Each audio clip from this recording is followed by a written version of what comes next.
Hey y'all, my name is Ashley. I'm one of your Friendly Teen Services librarians, and today we are learning to tie-dye using the Shibori method. But before we get started, I'm going to give you just a little bit of background info. Tie-dye has been around for almost 2,000 years, and Shibori tie-dye is a Japanese method that has been in use since at least the 8th century. It became really popular during feudal Japan during the Edo period because the lower classes were forbidden from wearing silk.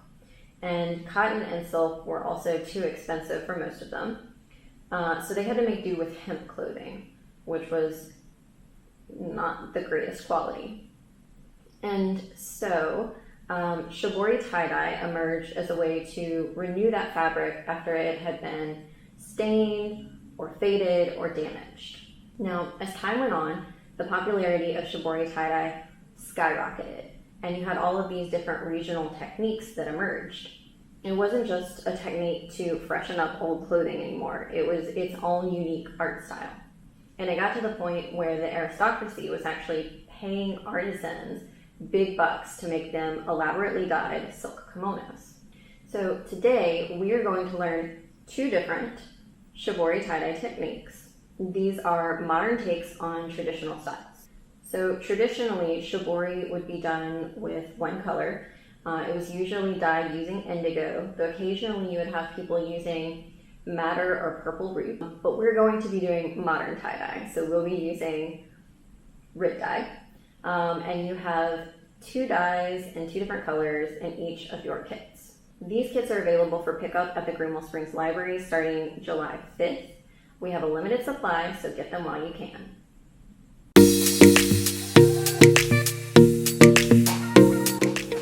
Okay, so step one, you are going to rinse whatever you're tie-dyeing under water. And then once it's been fully saturated, you are going to wring it out so that it's not sopping wet, but it's still damp. You're going to start by laying your item out flat on a table and then fold that item in half, long ways. And then we're going to accordion fold it, so just as you see here, you'll fold to the other end back and then flip it over and fold that side in. This is Itajime or Itajime. I looked up pronunciation. It was hard, y'all. That's this method of tie-dye. And it's incredibly important that you fold consistently because that is how you're going to get your design. So we're going to fold in to make a triangle, kind of like you would if you were folding a flag. And then you're going to fold under and over and then under and over.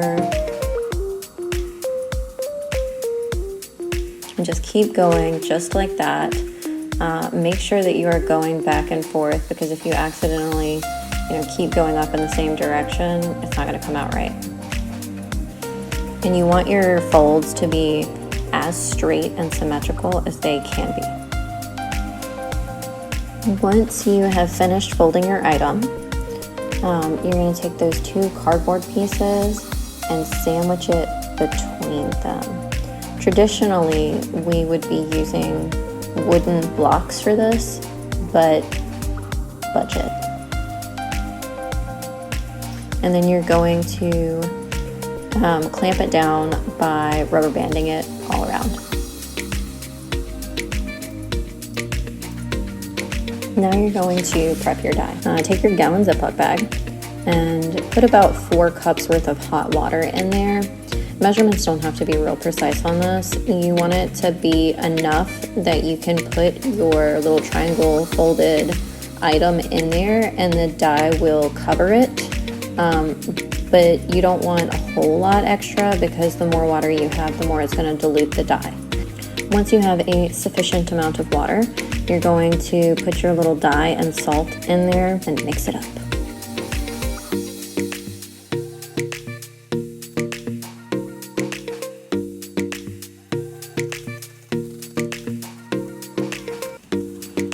let's add our tie-dye item.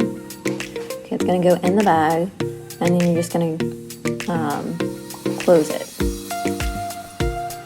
And try to lay it in such a way that all of your fabric is getting totally saturated. Once you've done that, leave it. The longer you leave it, the more vibrant the dye will be. So you need to leave it at least an hour, but overnight is even better. Once you have let it soak for a sufficient amount of time, just empty out your bag, take off the rubber bands, and then you are going to rinse your fabric until the water runs clear. And the first time you wash this, wash it on its own. You don't want to get excess dye on your clothes because it will not come out. So what does our final product look like? Da-da-da-da. Pretty cool, huh?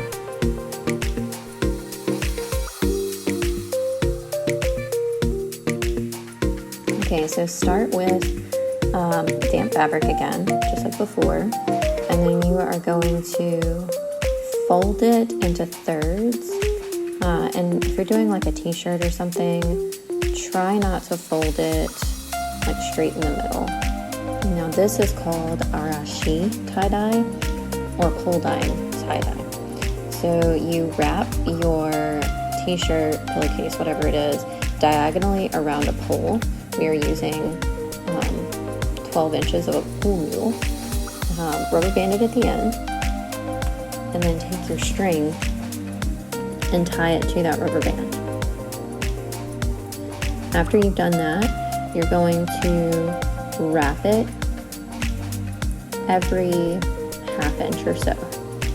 And every couple of wraps, you will put another rubber band on there and scrunch the fabric down. Make sure that you are adding rubber bands after every couple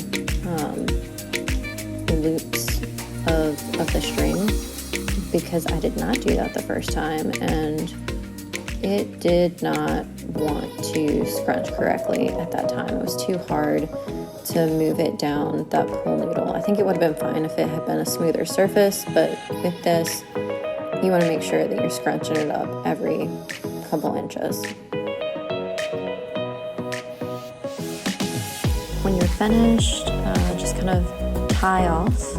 You can clip your string, but you don't have to. I just wound mine up. I prepared my dye the same way that I did for the Itajime technique. Hot water. Don't use much more than you need because you want it to be as vibrant as possible with the amount of dye you have. This is not like perfect fit. You can see that it's on the diagonal in there, but you can move the dye in the bag around to get it totally saturated. What I did for this one was I left it to dye for a couple hours, and then I went in and turned it over, and then left it for another couple hours after that. So what do my final products look like? Dun, dun, dun, dun, dun. Ta-da!